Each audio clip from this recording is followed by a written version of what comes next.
ارے ارے آہستہ ہنسو، یہ شرفا کا ہوٹل ہے، خفیہ سروس والوں کا نہیں، عمران نے کہا۔ اچھا تو تم مجھے بھی اس خفیہ سروس میں گھسیٹ لیا۔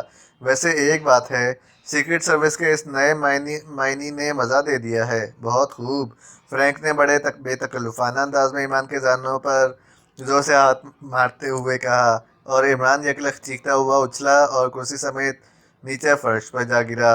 ارے ارے کیا ہوا؟ فرینک بوکھلا کر اٹھ کھڑا ہوا، جبکہ عمران کے منہ سے اس طرح کراہیں نکل رہی تھیں جیسے اس کے جسم کی ساری ہڈیاں ٹوٹ کر بکھر گئی ہوں۔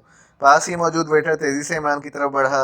ادھر فرینک نے بھی جھک کر اس کا بازو پکڑا اور عمران کراتا ہوا یوں اٹھا جیسے اٹھ کر اس نے فرینک کی 7 پشتوں پر احسان کر دیا ہو۔ ویٹر نے کرسی سیدھی کی۔ یہ تمہیں کیا ہو گیا تھا؟ پہلے تو تم اس قدر کمزور نہ ہوتے تھے، فرینک نے حیران ہوتے ہوئے پوچھا۔ اس وقت جوانی تھی، اب تو بڑھاپے کی آخری منزلیں بھی کراس کر چکا ہوں، عمران نے کراتے ہوئے منہ بنا کر جواب دیا۔ صاحب کیا لاؤں؟ ویٹر نے مسکراتے ہوئے پوچھا۔ ان سے پوچھ لو یہ کیا پینا چاہتے ہیں، اور میرے لیے ہلدی چونا۔